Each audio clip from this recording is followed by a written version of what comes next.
Hello everyone, welcome back to the channel. Share market में कितना पैसा इन्वेस्ट करना चाहिए कि इनकम टैक्स डिपार्टमेंट से कोई नोटिस ना आए।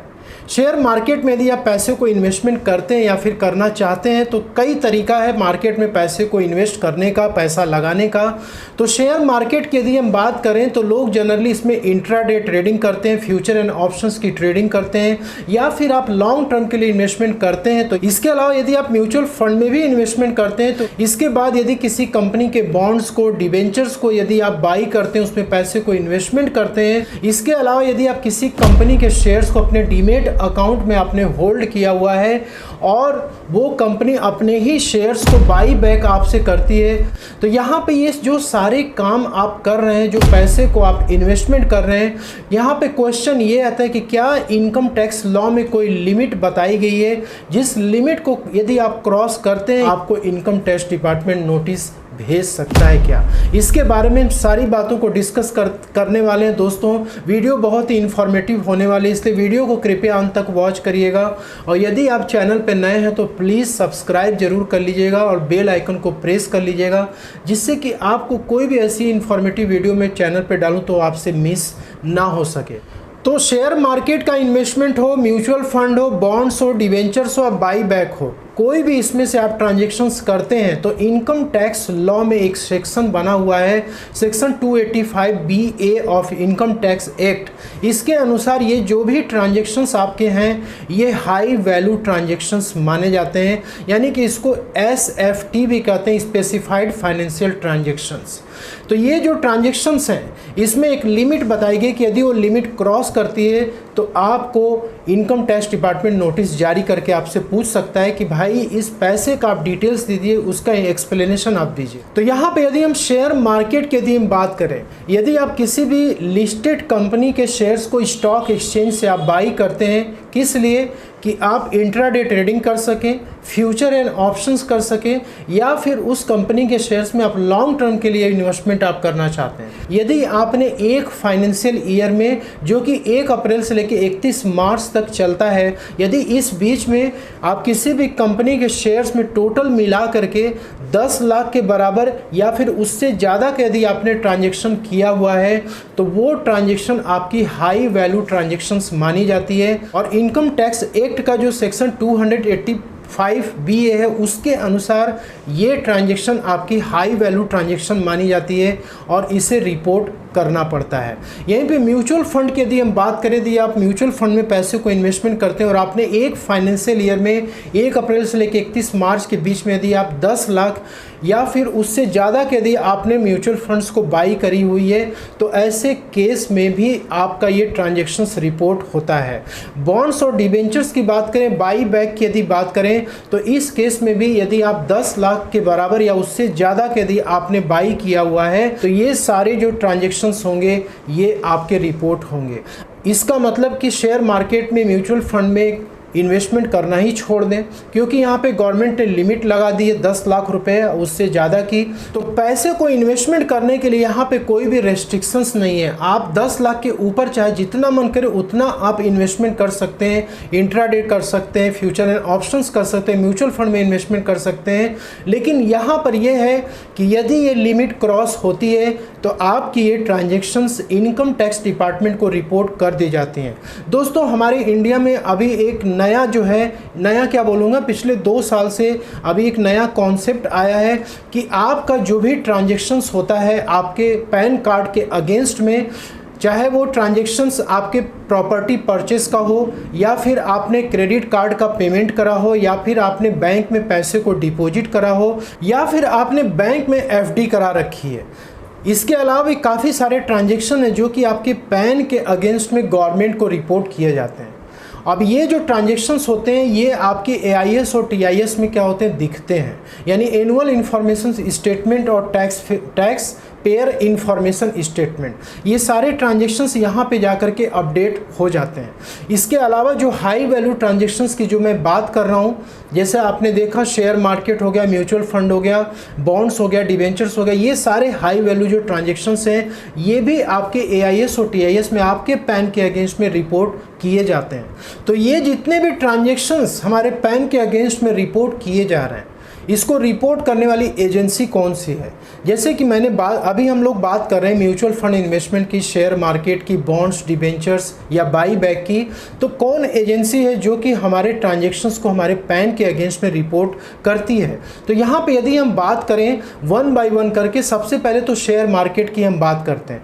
तो शेयर मार्केट में यदि आप किसी कंपनी के पैसे को इन्वेस्टमेंट करते हैं, ट्रेडिंग करते हैं, तो वहाँ पे जो इशूइंग कंपनी है वो क्या करती है, आपके ट्रांजेक्शन्स को रिपोर्ट कर देती है। ये सब कुछ सॉफ्टवेयर के थ्रू ही होता है, सब कुछ ऑटोमेटेड हो चुका है। इनकम टैक्स का जो सॉफ्टवेयर है, इनकम टैक्स की वेबसाइट, इन सारे एजेंसियों के सॉफ्टवेयर से लिंक्ड है और ऑटोमेटिक आपका जो ट्रांजेक्शन्स वो रिपोर्ट हो जाता है। तो यहाँ पे ज़्यादातर केसेस में जो इशूइंग कंपनी है उसकी जो भी रिपोर्टिंग होती है वो CDSL के थ्रू होता है, नहीं सेंट्रल डिपॉजिटरी सर्विस लिमिटेड। जो भी कंपनी के शेयर्स को यदि आप बाई करते हैं तो आप डीमेट अकाउंट के थ्रू ही करते हैं, और डीमेट अकाउंट जो होता है वो CDSL NSDL के पास मेंटेन होता है। तो जितने भी ट्रांजेक्शन्स आप शेयर मार्केट में कर रहे हैं उसकी रिपोर्टिंग करेगा CDSL आपके पैन के अगेंस्ट में। इसके बाद यदि आप म्यूचुअल फंड में इन्वेस्टमेंट करते हैं तो यहाँ पे ट्रस्टीज ऑफ म्यूचुअल फंड क्या करते हैं, आपके ट्रांजेक्शन्स को रिपोर्ट करते हैं। और यहाँ पर म्यूचुअल फंड के जो ट्रस्टी होते हैं ये जनरली अपने अफेयर्स को, अपने बिजनेस को कुछ आउटसोर्स कर देते हैं, अपनी सारी ट्रांजेक्शन्स एक्टिविटीज़ को। तो यहाँ पे रजिस्ट्रार या ट्रांसफ़र एजेंट होते हैं म्यूचुअल फंड में, जैसे कि कैम्प्स हो गया और के फिनटेक हो गया। ये दो ट्रांसफ़र एजेंट या रजिस्ट्रार हैं जो कि आपके म्यूचुअल फंड के ट्रांजेक्शन्स को इनकम टैक्स के पोर्टल पे रिपोर्ट करते हैं। वहीं पे यदि बॉन्ड्स की बात करें, डिबेंचर्स की बात करें या बाई बैक किसी भी कंपनी का है, तो जो भी इशूइंग कंपनी है वो आपके ट्रांजेक्शन्स को आपके पैन के अगेंस्ट में रिपोर्ट करती है। और ये जितनी भी रिपोर्टिंग एजेंसियां जब रिपोर्ट करती हैं तो आपके AIS और TIS में वो ट्रांजेक्शन्स रिफ्लेक्ट करता है और वहाँ पे वो दिखता है। अब यहाँ पे क्वेश्चन ये आता है कि ये जितने भी ट्रांजेक्शन्स हम कर रहे हैं एक फाइनेंशियल ईयर में 10 लाख के बराबर या उससे ज़्यादा का हो जाता है, तब क्या करना पड़ता है, इन एजेंसीज के लिए मैंडेटरी हो जाता है कि इस ट्रांजेक्शन्स को रिपोर्ट करें। लेकिन कभी कभी ऐसा भी होता है कि 10 लाख के अंदर भी ट्रांजेक्शन्स हमारे होते हैं, वो भी ट्रांजेक्शन्स रिपोर्ट किए जाते हैं। तो यहाँ पर एक तो हो गया मैंडेटरी, यानी 10 लाख के बराबर, 10 लाख उससे ज़्यादा का तो मैंडेटरीली इनको रिपोर्ट करना ही करना है। लेकिन 10 लाख के यदि नीचे भी है ना तो रिकमेंडेटरी है, इन एजेंसी के लिए रिकमेंडेटरी है कि आप ऐसे ट्रांजेक्शन्स को रिपोर्ट करें। अब दोस्तों यहाँ पे बात करते हैं काफ़ी इंपॉर्टेंट कि इनकम टैक्स डिपार्टमेंट आपको नोटिस क्यों भेजता है, क्यों आपसे पूछता है कि भाई आपने शेयर मार्केट में म्यूचुअल फंड में 10 लाख या उससे ज़्यादा के आपने ट्रांजेक्शन करा है, तो आप इसका सोर्स ऑफ इनकम बताइए कि पैसा आपके पास कहाँ से। ऐसे नोटिस के दो कारण होते हैं। सबसे पहला ये है कि जो लोग ITR को फाइल करते हैं उनको भी नोटिस आती है, जो लोग ITR को फाइल नहीं करते हैं उनको भी नोटिस आती है। सबसे पहले बात करेंगे जो लोग ITR फाइल नहीं करते उनकी क्या सिचुएशन है। अब जैसे क्या है कि आप अपनी ITR को फाइल नहीं करते, आपको ऐसा लगता है कि भाई हमने म्यूचुअल फंड में शेयर मार्केट में इन्वेस्टमेंट किया, मेरी तो प्रॉफिट कुछ ज़्यादा है नहीं, मुझे तो लॉस हो चुका है, मुझे ITR फाइल करने की ज़रूरत नहीं है। और आपने ट्रांजैक्शन कर दिया 12 लाख रुपए का, आपने फ्यूचर एंड ऑप्शंस कर दिया या फिर किसी कंपनी के शेयर्स को आपने ख़रीदा और बेच दिया, म्यूचुअल फंड में आपने कर दिया, आपकी जो ट्रांजेक्शन वैल्यू है वो आपकी क्रॉस कर चुकी है। तो आपको यहाँ पर इनकम टैक्स डिपार्टमेंट नोटिस भेज के आपसे पूछ सकता है कि भाई आपने ITR तो फाइल नहीं किया है और आपके जो ये ट्रांजेक्शन से वो 10 लाख या उससे ज़्यादा की क्रॉस कर चुकी हैं, तो आपके पास ये पैसा कहाँ से आया, आप इसका सोर्स ऑफ इनकम आप बताइए। तो वहाँ पर आपको फिर एक्सप्लेनेशन इनकम टैक्स डिपार्टमेंट को देना पड़ेगा। और दूसरा ये है कि जो लोग ITR को फाइल करते हैं, अब जैसे क्या हुआ, कुछ लोग अपनी ITR को जब फाइल करते हैं तो वहाँ पर लेट सपोज कि उन्होंने किसी कंपनी के शेयर्स को बाई करा, सेल किया, तो टोटल ट्रांजेक्शन्स जो हुई वो 12 लाख या 15 लाख रुपए की हो गई, लेकिन वो अपने इनकम टैक्स रिटर्न में क्या किया, 2 से 2.5 लाख रुपए की इनकम दिखा दिए। तो वहाँ पे भी इनकम टैक्स डिपार्टमेंट आपसे नोटिस भेज के आपसे पूछ सकता है कि भाई आपने जो है इनकम टैक्स रिटर्न में आपने 2 से 3 लाख रुपए इनकम दिखाई है, लेकिन आपके पास इतना सारा पैसा कहाँ से आया कि आप जो है म्यूचुअल फंड में आप 10 लाख रुपए से ज़्यादा के इन्वेस्टमेंट कर रहे हैं, फ्यूचर एंड ऑप्शंस या किसी कंपनी के शेयर्स में आपने इन्वेस्टमेंट करा हुआ है, वहाँ पर भी आपसे एक्सप्लेनेशन वो मांग सकता है। इसके बाद यदि आप अपनी ITR को फाइल करते हैं, लेट सपोज कि आप एक सैलरीड एम्प्लॉई हैं और आपका 8 से 10 लाख का पैकेज है और आपने अपनी आईटीआर में अपनी सैलरी इनकम को अपने प्रॉपर तरीके से आपने दिखाई हुई है, इसके बाद जो है आप किसी भी कंपनी के शेयर्स को या म्यूचुअल फंड्स में आपने बाई करा हुआ 20 से 25 लाख रुपया आपने उसमें इन्वेस्टमेंट कर दिया है, आपके AIS और TIS में ट्रांजेक्शन्स रिफ्लेक्ट कर रहे हैं, तो वहाँ पे फिर आपको कोई भी नोटिस इनकम टैक्स डिपार्टमेंट से नहीं आएगा, क्योंकि ये ट्रांजेक्शन्स जस्टिफाइड है। लेकिन यहाँ पर जो लोग अपनी आईटीआर को फाइल करते हैं उनके लिए ये इंपॉर्टेंट हो जाता है कि वो AIS और TIS को एक बार ज़रूर चेक करें। उसमें जो भी आपके म्यूचुअल फंड के ट्रांजेक्शन्स हैं या फिर शेयर मार्केट के ट्रांजेक्शन्स हैं, बॉन्ड्स डिवेंचर्स बाईबैक के ट्रांजेक्शन्स हैं, उस ट्रांजेक्शन्स को वो अपने इनकम टैक्स रिटर्न में ज़रूर दिखाएं।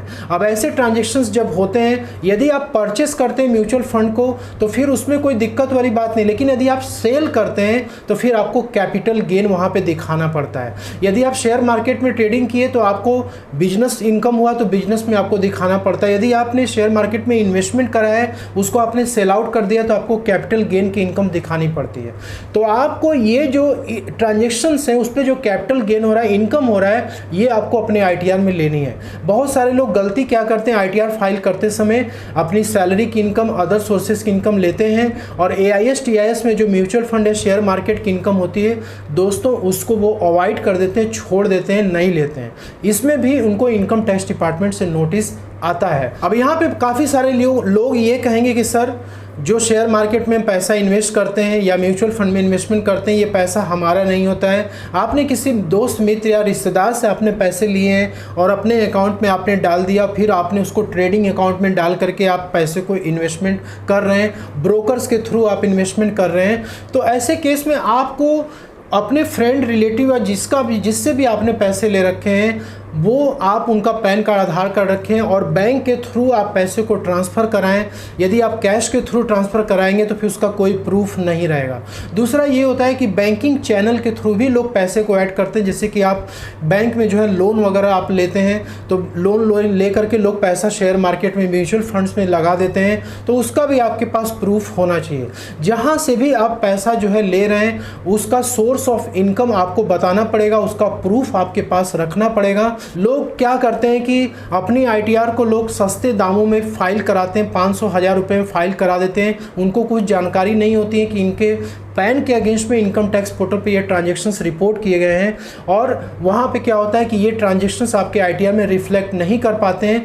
तो आप 500-1000 रुपये बचाने के चक्कर में फ्यूचर में आपके लिए प्रॉब्लम्स ज़्यादा खड़ा हो सकता है। एक बार यदि नोटिस आपके पैन के अगेंस्ट में लग गई तो आपके जो पुराने रिकॉर्ड्स भी होंगे वो भी सारे इनकम टैक्स डिपार्टमेंट निकाल करके आपके सामने रख देगा और आपसे पूरी एक्सप्लेनेशन और डिटेल्स आपसे मांगेगा। इसलिए आपको केयरफुल हो जाना है। यदि आपको शेयर मार्केट, म्यूचुअल फंड से इनकम हो रखी है और आपको आईटीआर फाइल करने में दिक्कत आ रही है तो आप हमसे कंसल्ट कर सकते हैं। डिस्क्रिप्शन बॉक्स में व्हाट्सएप नंबर दिया हुआ, आप उस पर हमें व्हाट्सएप करके अपनी रिक्वायरमेंट को भेज सकते हैं। तो आई होप कि आपको वीडियो में दी गई जानकारी पसंद आई होगी। यदि वीडियो आपकी वो अच्छी लगी तो इसे लाइक शेयर कर दीजिएगा। तो मिलते हैं नेक्स्ट वीडियो में। Thank you so much for watching this video.